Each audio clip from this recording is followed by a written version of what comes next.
Governor Murphy, when you're ready. Thanks, Michelle. Good afternoon, everybody. I'm joined by the woman who needs no introduction, the Commissioner of the Department of Health, Judy Person-Kelly.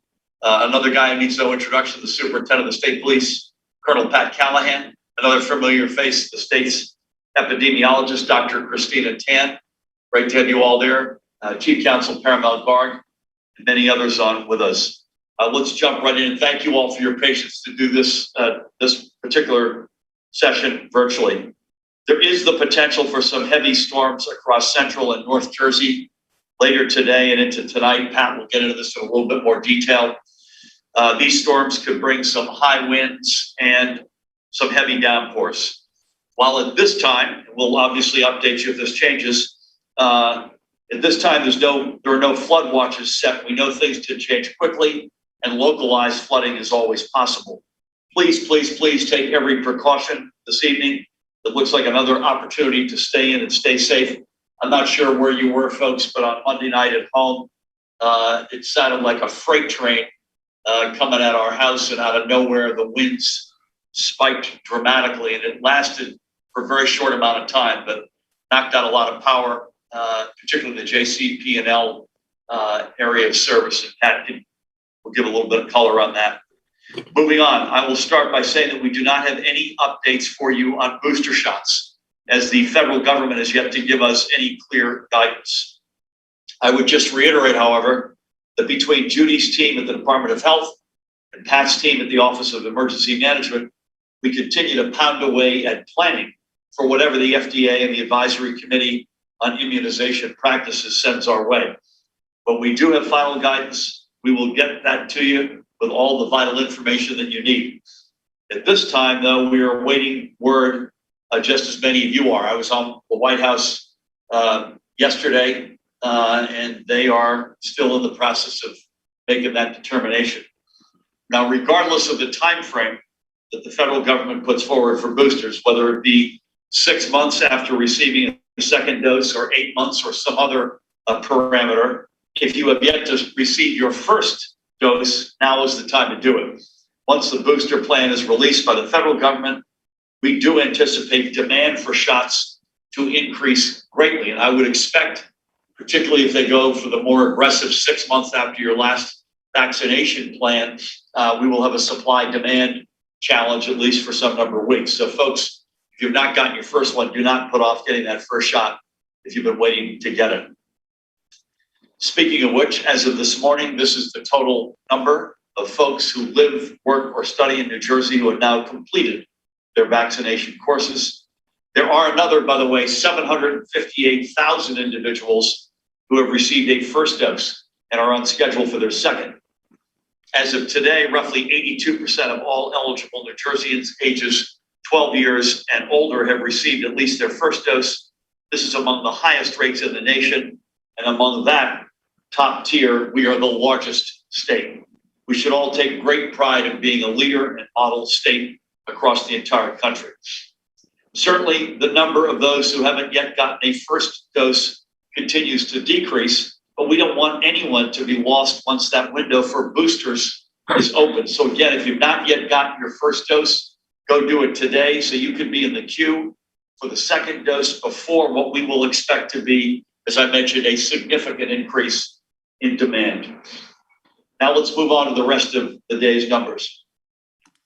Here are today's new case numbers. Now, even though the rate of transmission has lowered and is now hovering just around 1, meaning, by the way, let's review that each new case is leading to about one other new case. Look at the overall number of positive new cases today. Even at an RT of just a hair above 1, that means 2,000 plus new cases a day. We have to keep working to push this down. Vaccination, masking, distancing, all of those remain incredibly crucial. Here are yesterday's hospital numbers. And again, we have begun to see some plateauing of these numbers after a swift run up, but still more than 1,100. As you can see, 1,155 New Jerseyans are in the hospital. Another reason to keep hammering away at this virus. And here are the newly confirmed deaths being reported today. Bless each and every one of them. Now I'd ask you to bear with us as we take a few moments to memorialize several more of those who we have lost to the pandemic. We'll start with this guy, Manalapan's Harold Eisen. That's Harold on the right. He was 83 years old. He was a native of Newark, a graduate of Weequahic High School and Seton Hall University. Military service took him and his wife, Peggy, that's Peggy on the left, to Colorado for a time. And his career provided a short detour to Syracuse, New York. But they found their way back to New Jersey in 1974, settling in Manalapan. Harold spent his entire career in sales with the Reynolds Metals Company, but he also loved community theater and acted in as many roles for which he could audition. He also had success as a commercial actor on television and doing voiceover radio work. Harold was also the man who got the dog park built in Manalapan's Thompson Grove Park, thanks to an essay contest sponsored by the Bush's Bean Company. And here's the story. In 2006, both he and Peggy escaped a house fire. Why? Because their dog, Lulu, woke them up. His retelling of the story won him and Lulu the contest, and Manalapan got a dog park. Not only are we big dog people, but one of our dogs is also named Lulu. Harold passed due to COVID on November 19th, and sadly, Peggy passed away this April from other causes. They left behind their sons, David, with whom I had the great honor of speaking on Monday, and his fiancee, Susan, their daughter, Melissa, and son-in-law, Philip, and their two grandchildren, Samantha and Alexander, and numerous nieces and nephews and dear friends. We thank Harold for his service to our nation and for always being a New Jerseyan. May God bless him and Peggy. Next, we'll stay down by the shore to remember Monica Bowright of Manchester Township. Monica was a native of Wernigerode, Germany, who came to the United States with a nursing degree, working as a nanny, a nurse's aide, an elder care specialist, and a reflexologist. Always kind, caring, and upbeat, Monica made sure she always made those in her care feel welcomed and comfortable. She was also a tremendous artist. She painted, she created stained glass pieces, rehabbed furniture, quilted, made custom greeting cards for family and friends. I think it's fair to say that Monica was a Renaissance woman. Monica was predeceased by her three husbands: Jacques, with whom she had her daughter Corinne; Christopher, to whom she was married for 48 years; and Lou, who passed away in January of 2020. We lost Monica, by the way, just 1 month prior to her 80th birthday. She left behind Corinne, and I had the great honor of speaking with Corinne on Monday, lives in San Diego.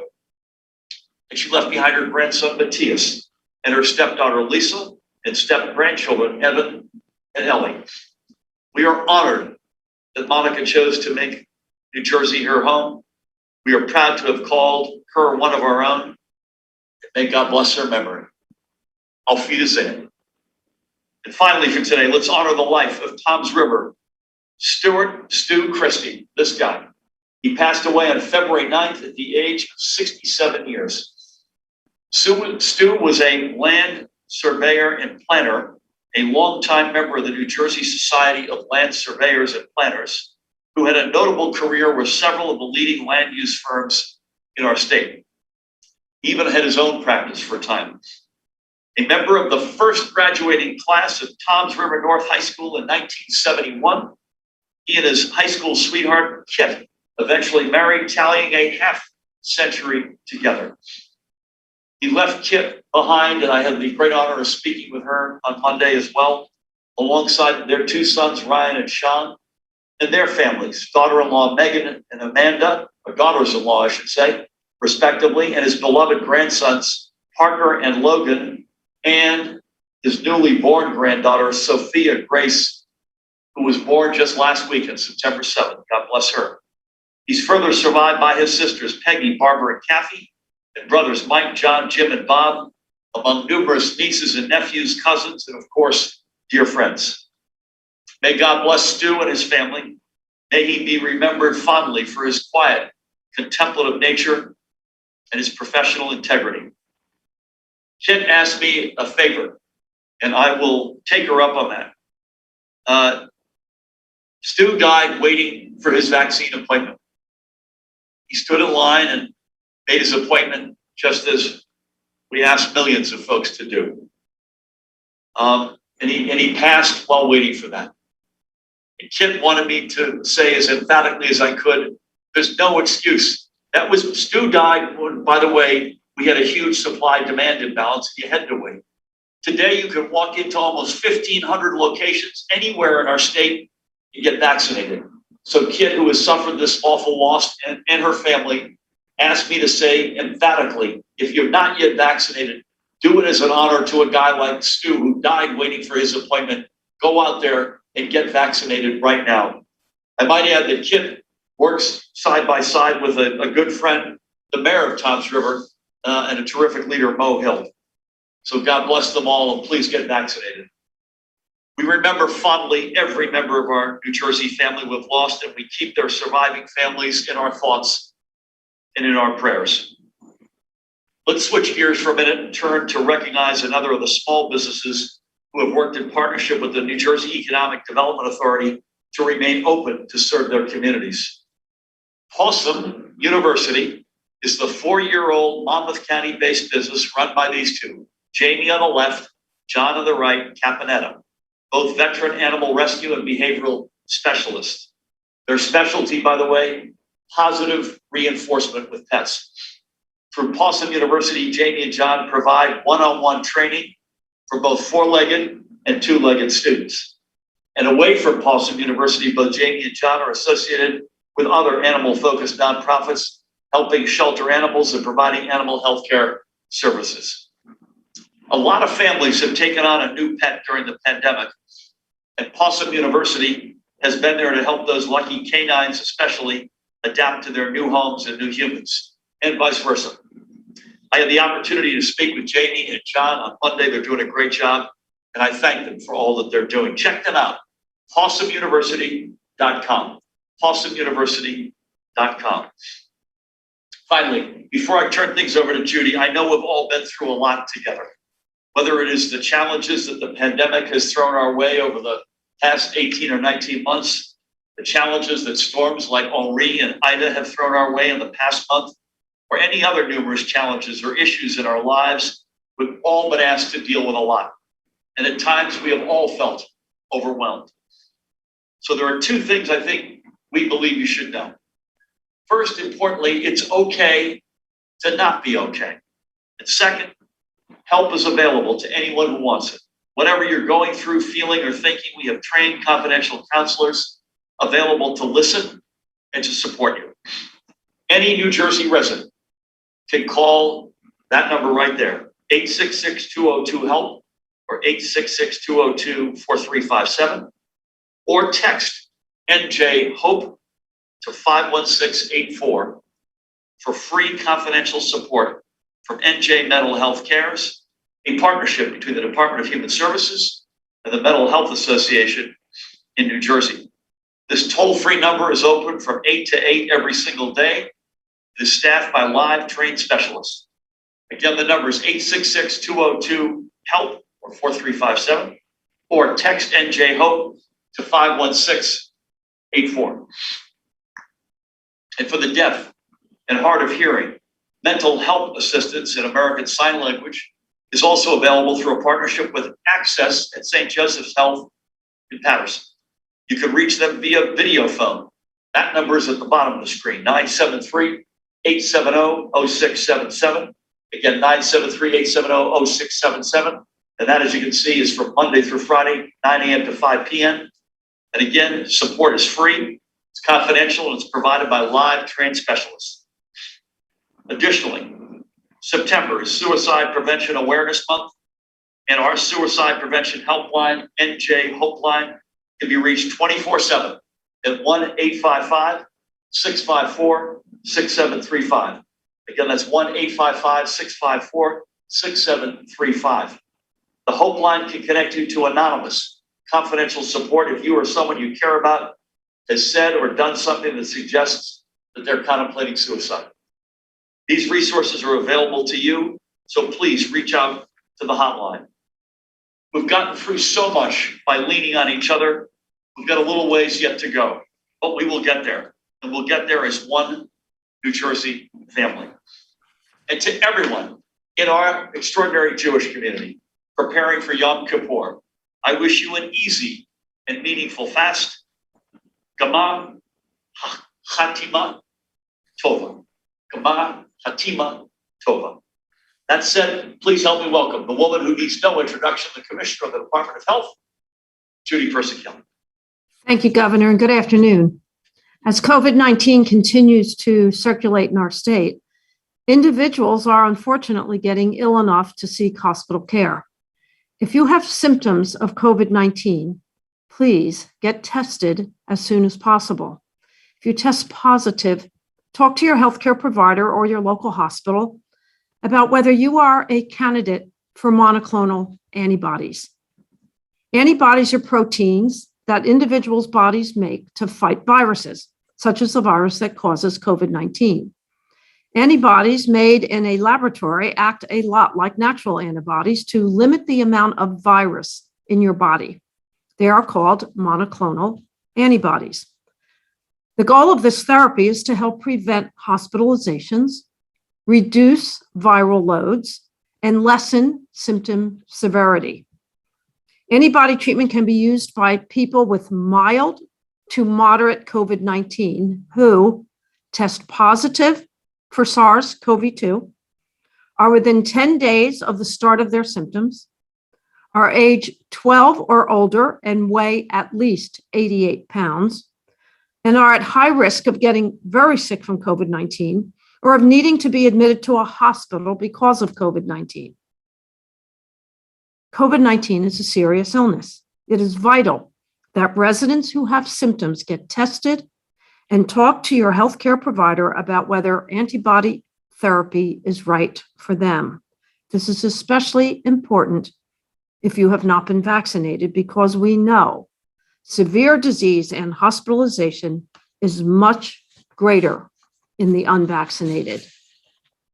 We continue to encourage all those eligible for COVID-19 vaccines to get vaccinated, not only to reduce your risk of severe disease, but also to protect those with whom they come in contact with. It is also vital to keep up with routine immunizations to protect our health and the health of our communities. As we enter the fall season, now is the time to get your annual flu shot. Annual flu vaccination is recommended for everyone 6 months and older. Influenza viruses and coronaviruses are different. Getting a flu vaccine will not protect you against COVID-19. However, the vaccine can reduce flu illness, hospitalizations, and can help to conserve potentially scarce healthcare resources during the pandemic. It's likely that flu viruses and the virus that causes COVID-19 will both be spreading this fall and winter, making it more important than ever to get the flu vaccine as well. It is the best way to protect yourselves and others, especially those who are particularly vulnerable to both COVID-19 and influenza, such as older adults and those with chronic health conditions. Flu vaccines and COVID-19 vaccines can be given at the same time. Since May, many people have been getting other vaccines at the same time that they receive their COVID-19 vaccine. September and October are good times to be vaccinated against flu.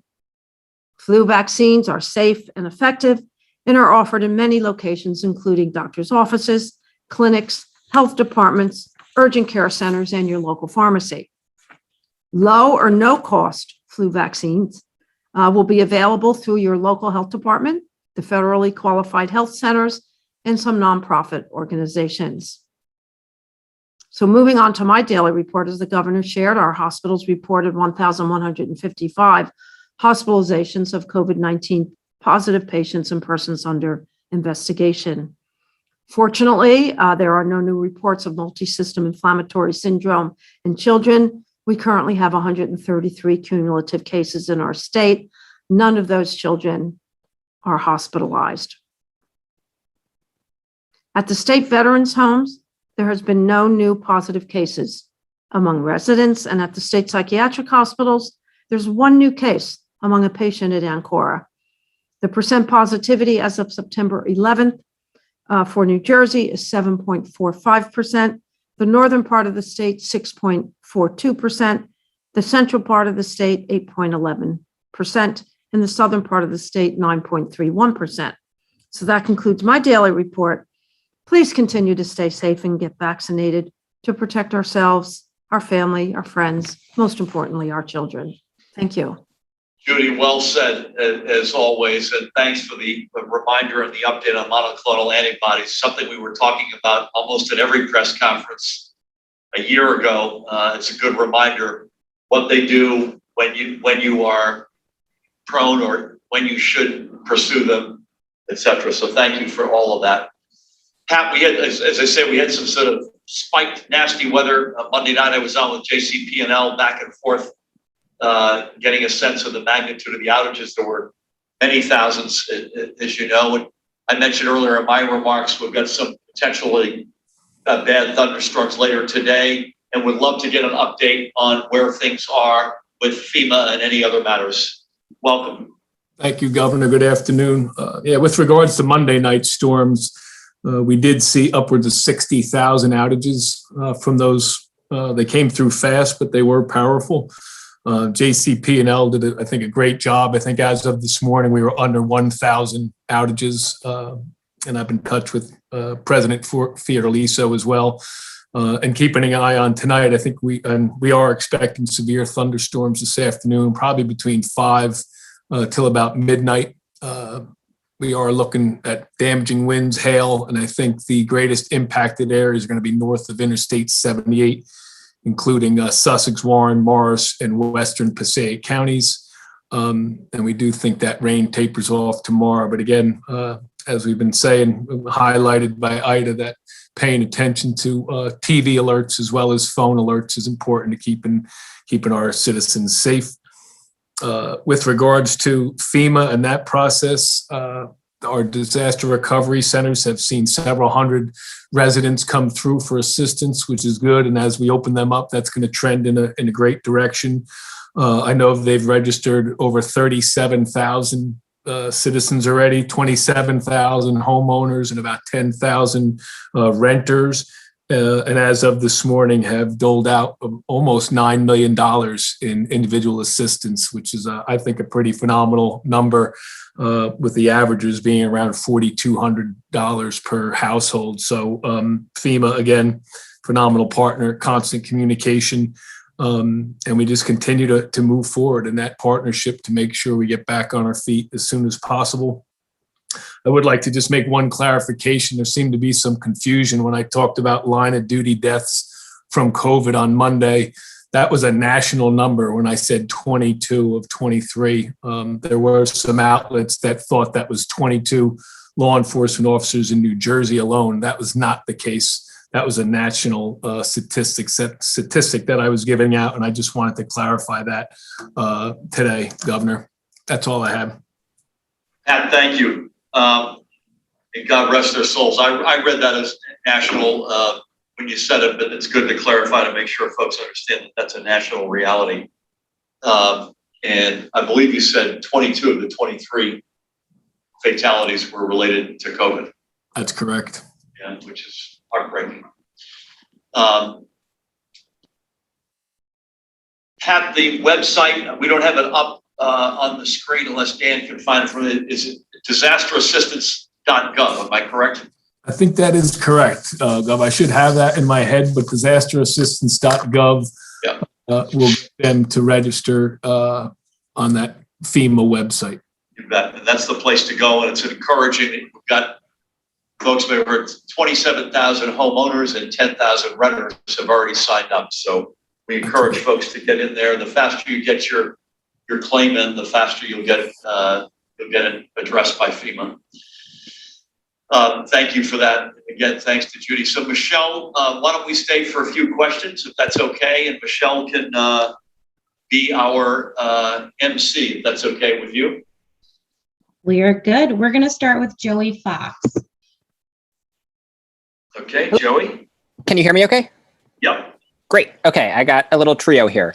So first, have you ruled out calling the legislature back into session for any reason before the upcoming election, including, not limited to obviously, but including for the Reproductive Freedom Act? When you had a meal with new incoming, or now Governor Hochul of New York, did you discuss congestion pricing at all? Was that an issue that came up? And then finally, I know that Morris County was the most recent county to have a major disaster declaration issued, but Monmouth, Burlington, and Warren counties were also assessed for the potential of a disaster declaration. Does the fact that they haven't had one declared yet, and it's been a few days, mean that they likely won't be getting one? Thank you. Thank you. Good to hear your voice. I have not thought about the question on the legislature coming back in or not. I mean, you have to leave all options on the table. Given the world we're in right now, with a pandemic, with Mother Nature, with you name it. We discussed a number of topics at lunch, and it was a very good lunch outdoors in New York City after the 9/11 memorial in the morning. I would just leave it as a general matter. A lot of topics that came up included, other than getting to know each other, obviously, with our spouses, things that pertain to our bi-state relationship, as you can imagine, federal funding for infrastructure, gateway, Port Authority matters that generally were on the list. It's a good question on the other counties. Pat, are they still assessing, or have they concluded their assessment on those counties? They are still assessing, Governor, and that the fact that they have not been declared yet does not mean that they're not. It's just sometimes in order to do the comprehensive assessments to ensure that they hit those thresholds. So at this point, too early to tell, but those damage assessments are ongoing for those counties. The 11 counties that have been named, this is for the major disaster declaration. And the important point about that is individuals, as Pat pointed out a few minutes ago, not just governmental entities, but individuals are eligible for money. That is an unprecedented amount of counties in our state. So we will keep folks posted if there's any development beyond that. Thank you for that, Michelle. All right, we'll go to Matt Arco. Hey, Matt. Good afternoon, Governor. Governor, do you have any information yet on how many schools, if any, had to shut down and switch to remote learning due to COVID cases since the start of the school year? And real quick off topic, in New Jersey, home improvement contractors don't have to prove they have experience, talent, or are fiscally sound to get an HIC registration. Other states, meanwhile, have licenses with more stringent requirements. Would you support a license for this profession, especially given the damage we saw with Ida and the fact that so many people in the state will have to hire contractors to rebuild? Thank you, Matt. I've never been asked that question before, so I'm going to defer. As a general matter, New Jersey has a high bar. It's rare that we've got a lower bar in terms of qualifications required to get a license in our state. We are typically either the leader of the pack or among the leaders of the pack. So if this is the case, and I assume it is based on your question, that would be an exception. So, but let us get back to you on that. And if Dan and Paramount can help me follow up with Matt. And we do have information on schools that are out. I'll turn it to Judy. And remember, schools in most cases have been in session, back in session for a limited amount of time. I think Tina would support me on this so that we don't know the full story yet of how school reopening is going. We will obviously give you that data as we get it. I think, Judy, you're going to start posting this afternoon on your website the status of any outbreaks in schools. But with that, let me turn it over to you. Thank you, Governor. We will be posting later on. We're refining the data at this point in time. It looks like we have 6 outbreaks in schools, and 1 in Atlantic, 2 in Atlantic County, 1 in Cumberland, 1 in Monmouth, 1 in Morris, and 1 in Union. It's a combination of both some staff cases and student cases, and I have to remind you that to qualify as an outbreak in a school, it is 2 cases that are epidemiologically, or 2 or 3 cases. I know Dr. Tan will correct me, 3 cases that are epidemiologically connected and are not from the same household or have otherwise another connection. So that information will be refined. I believe Dr. Tan is planning on posting that sometime later on today. I'm pretty sure that's where we are with that. But we do have 6 outbreaks. Thanks, Judy. Tina, anything you want to add to that? Other than that, we are very grateful for our local health departments in supporting school districts in terms of investigating outbreaks.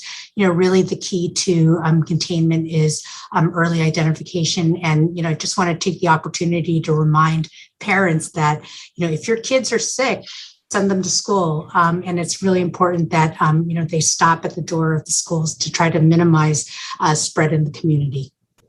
That's always good advice, pandemic or otherwise. Dan Bryan confirms, Pat, that it is in fact disasterassistance.gov. That's the website folks should go to file their individual claims. Michelle, back to you. Great. Next up is David Mathau. Hello, Dave. Dave, you there? Dave, you're on mute, it looks to me. There you go. Hi, can you hear me now? Yep. Oh, great. So, Governor, just curious about why we're plugging mental health now. Obviously, it's always a good idea, especially in an ongoing stressful situation like the pandemic.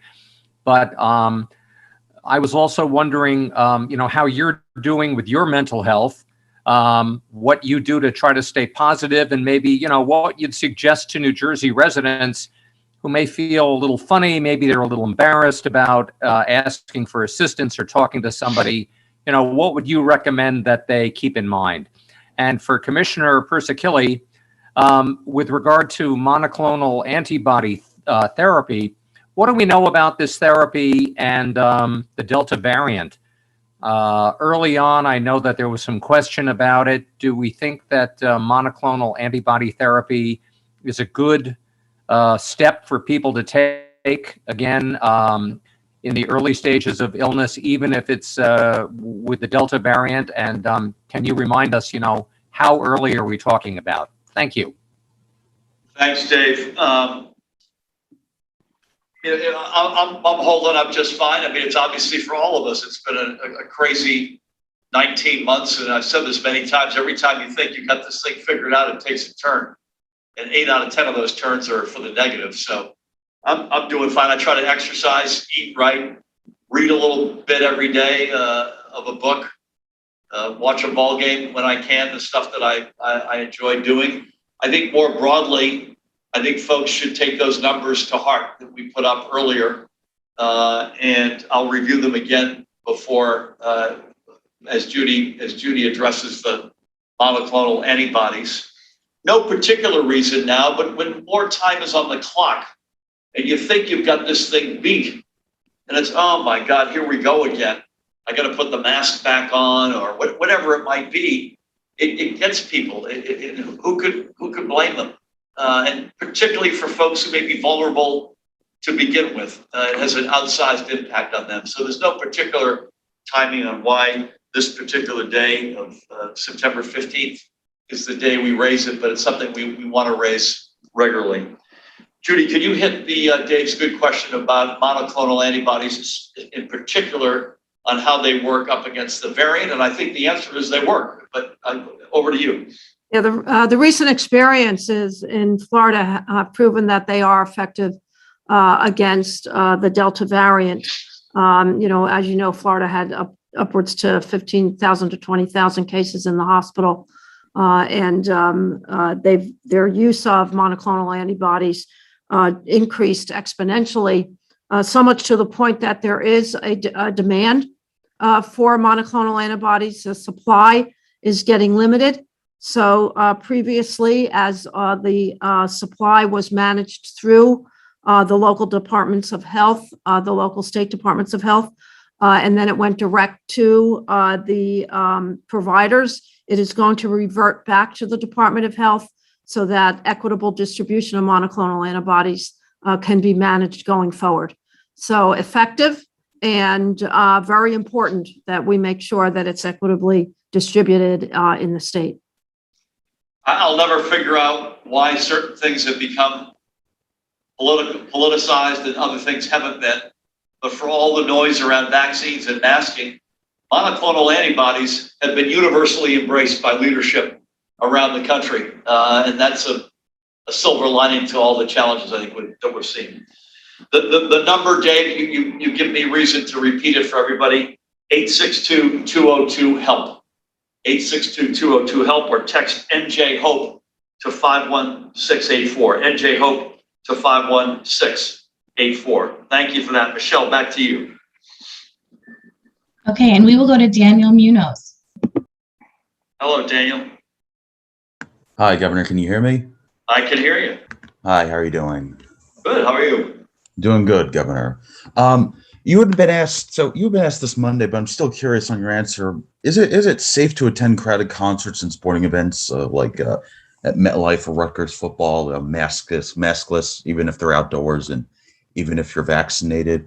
With the EDA, the Economic Development Authority's IDA relief, is the 10 million going to be enough? Are there going to have to be further rounds like there were with the 4 rounds of COVID relief? And if so, would that be paid for by the state, or would that the federal government have to kick in at this point? I think it was you who had mentioned the disaster assistance for homeowners and renters. Do you have the numbers on how much in FEMA or SBA aid has gone for IDA to New Jersey businesses? With the lapse in federal unemployment benefits, are you expecting economic activity and spending and sales tax to taper off, or do you think it's going to, quote, get people back to work? And lastly, going back to IDA, looking back, what would you have done differently about the storm and your response to it? Thanks. Listen, Judy and Tina will correct me if I'm wrong. If you're packed in, even if you're outside and you're watching a ball game or a concert, you're probably taking on some additional risk as opposed to if you were sitting on your couch watching the thing on television. There's kind of no other way to get around that. If you're inside, especially if you're near other people whose vaccination status you don't know while you're walking to your seat, put your mask on. We do know the virus is a lot less lethal outside. We also know speaking of mental health, the joy to see a packed MetLife at the Giants game on Sunday, we have to factor that in as well. But we think what we have in place are the right protocols, and obviously these are things that we continue to look at constantly. Is it possible the EDA would put more money on the street for small businesses that were impacted by Ida or Henri? I don't want to speak for Tim Sullivan and his team, but the answer has got to be probably yes. However, the major disaster declaration unleashes not only individual assistance, but small business administration and other buckets of money. So I would bet, and I give Tim and his team an enormous amount of credit here for sort of putting that money on the table before we knew about the major disaster declaration as a sort of bridge. And so that's an important point I want to make. I think you asked, do we know the amount of money? A similar question to individuals, 27,000 homeowners, 10,000 renters. Do we know either the amount of money or amount of businesses that are being addressed by either the EDA or the SBA? I don't have that number off the top of my head. Pat may, but if we don't, Daniel will follow up with you. Pat, do you happen to have that? I know, and that SBA process is just it's not as immediate. So we did get briefed by the lead from the SBA on the delegation call the other day. So that's an ongoing process. But as I get that, I could certainly push that through your office, Gov, to Daniel. Yeah, and on unemployment benefits, which ended, the supplemental $300, which ended on September 4th. So that's 11 days ago. What do we expect to see out of that? I hope it helps address the labor market challenges that we've had. I personally think it will have perhaps a modest impact on that. I don't think it was a big driver to begin with. I think it probably was a factor. We will see. We'll know in time. I think more likely it was cash in people's pocket that they now no longer have, that they desperately needed. So my guess is we may see an impact on economic activity. Our economy is still growing at a very high rate. The country's economy is still growing at a very high rate. I spoke with the CEO of a big financial services firm today. When you hear that research economists have lowered their outlook to a GDP growth of 5.5% annually, you'd take 5.5% any time you could get it. It just happens to be lower than 7 or 7.5%. So I think that'll be one of the factors. Less people. This is just to prove that we save every penny we can in New Jersey. I'm in a room, but if I don't get up and walk around, the lights go on. So forgive me for a second. There we go. I'm now back. That's yet another proof point that we're not profitably spending money on things. Listen, for our response, Daniel, I've been asked this a number of times, and I'll give you plus or minus what you've heard me say before. Just a review in terms of Ida. We organized a call for all of our county OEM folks with the National Weather Service, I think at 10 o'clock that morning. We activated the State Emergency Operations Center, I think a couple of hours later, as I recall, at noon. We communicated with the public throughout the day, including at our press conference, during the briefing that we're having today, then in the afternoon into the evening. And obviously, as a general matter, not specific to Ida, after every one of these storms, we look for ways to improve and strengthen our capabilities. And we'll do it in this case as we do it in every case. So that's what I would say to that. Thank you for the questions. And Michelle, back to you. Let's do a couple more if we could.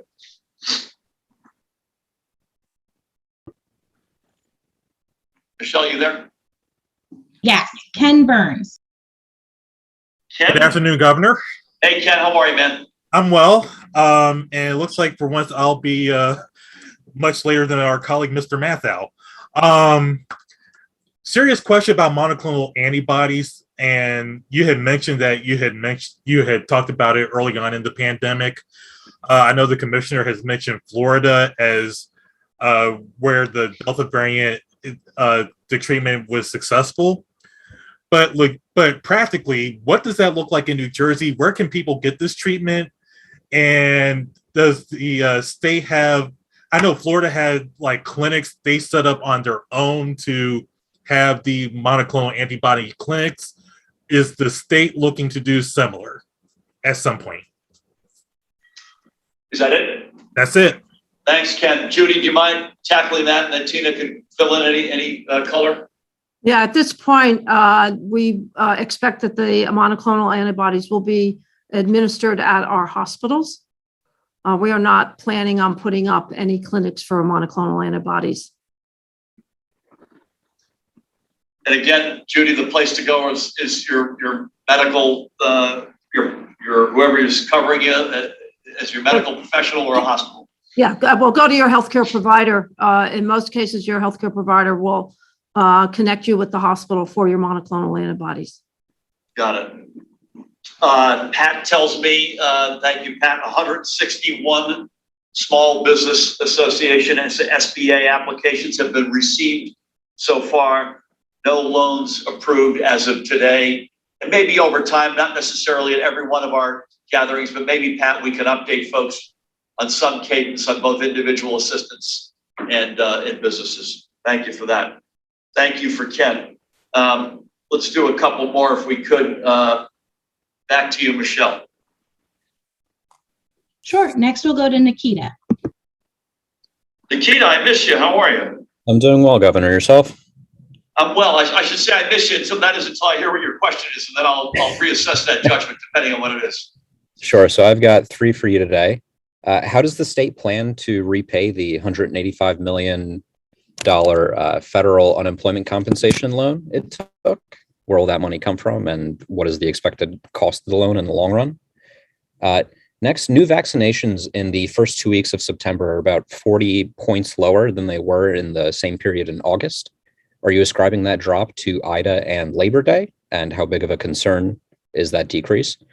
And lastly, in your view, does the state need additional incentive programs to bolster the ranks of teachers in high demand subject areas like math, science, and ESL? Good questions. Paramel, I don't have a crisp answer for the 185 million. If you do not, we'll get back to you, Nikita. But Paramel, anything you want to add? No, we'll circle back with Nikita. Okay, thank you for that. I think among other things, and Judy and Tina could correct me, we had some data issues on the vaccination numbers. I was looking at day to day last week, even earlier to this week, 3,000 to 4,000, then all of a sudden a big jump. So I think part of this may be data, but I'll defer to Judy. I do think it's a combination of storm, back to school, holiday weekend, but we're grinding away. We're still knocking on doors and we're still doing everything we can to get it. And I'd say lastly, open-minded. You have to be. We are the state of innovation. That is our forte. That's not to say that we're not good. You know, when I say STEM, the humanitarian scholars out there, the artists will want me to say STEAM, and we do have an extraordinary social science, humanities, arts, and letters reputation as well. But in the cold-blooded economic development sense, it's the innovation space, science, tech, engineering, math. And if we need to be creative to funnel a stronger pipeline into those fields or other fields, color me absolutely open-minded to work on that. That would obviously be my guesses with the big teachers unions and institutions of higher education. Judy or Tina, anything you want to add on the flagging vaccination numbers that we've seen in early September? Yeah, I think that it's a combination of all of the factors that you enumerated, Governor. Some data lags, which, by the way, we catch up every day.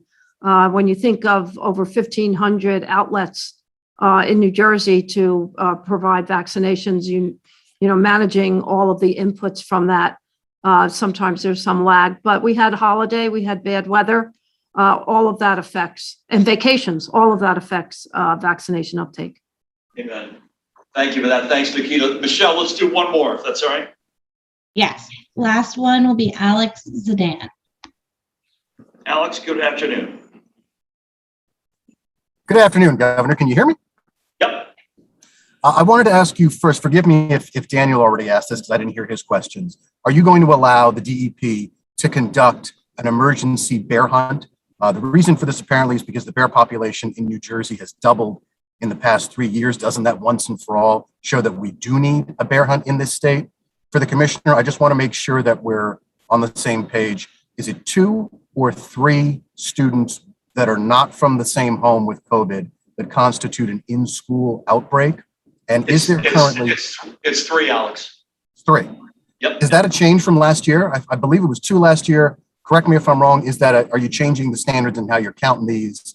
And are there any reports of in-school transmission of COVID right now? For the Colonel, I know that you were talking about national numbers yesterday. Do you have state numbers on how many members of law enforcement in New Jersey have died due to COVID-19? And finally, for the governor, just in general on the campaign, how do you assess where you are 6, 7 weeks out? How much time do you anticipate spending campaigning down the stretch? And do you believe the Club for Growth poll that shows you and Jack Chitterelli neck and neck, or the polls from earlier this summer that show you with a double-digit lead? Are you really going to campaign like you're 10 points behind? Because it looks like either way, you're not. Several things. There will be no bear hunt this year, period. I can say that definitively. And we will, and I know Sean LaTourette and his team are committed to this. We put money in the budget, in fact, to support this. We are committed to non-lethal, humane, but smart and safe means to control the population, the bear population. I will let Tina and Judy answer the question on the number of kids that or persons, I should say, because it's also educators and staff that constitute an outbreak this year versus last. And I think you may have missed that earlier on, Alex. There are 6 outbreaks in the state impacting 20 persons, mix of students and staff. And again, I'm in the category, I'd rather stay away from politics on this. Obviously, I'm in the middle of running for reelection. I don't spend a whole lot of time, and never have, looking at polls. And the overwhelming amount of my time, although I do spend time campaigning, the overwhelming amount of my time, which I think folks would want me to be doing, is focused on governing the state. When you've got the challenges that we have, particularly in a pandemic, and the recovery from it, and Mother Nature and other issues thrown our way, my overwhelming focus is on governing the state, and it will continue to be. Pat, I know we've memorialized members of law enforcement. Any idea of the numbers that we've lost to COVID? I can get that to you, Alex. We were keeping a running tally on not only obviously positive tests, but as well as law enforcement deaths. So I could probably have that to you by this afternoon. Thank you, Pat. And then Judy and Tina, any comment on the 3-person parameter for an outbreak in one of our schools? Yeah, this represents a change from last year's definition of this in-school outbreak. We did that. We increased to 3 cases because we wanted to align with CDC's changes in their definitions of the in-school outbreak. And the numbers that the commissioner had mentioned earlier, the 6 outbreaks, these did represent in-school transmission outbreaks. A good clarification, so thank you for that. That's all for today. Again, to our Jewish brothers and sisters, Gamar Hatima Tova. We wish you an easy and meaningful fast for Yom Kippur. On behalf of Judy and Tina and Pat and the rest of our team, we thank you for joining us virtually. We will be together, unless you hear otherwise, a couple of times again next week. I think we'll stick at least till we get a little bit more through this Delta surge and a little bit better handle on what back to school is looking like. We'll probably stay with the 2-a-week cadence for at least the next few weeks. So assume that will be Monday and Wednesday at 1 o'clock. And that will include, unless again you hear otherwise, in person in both cases. Thank you all. God bless. Stay safe.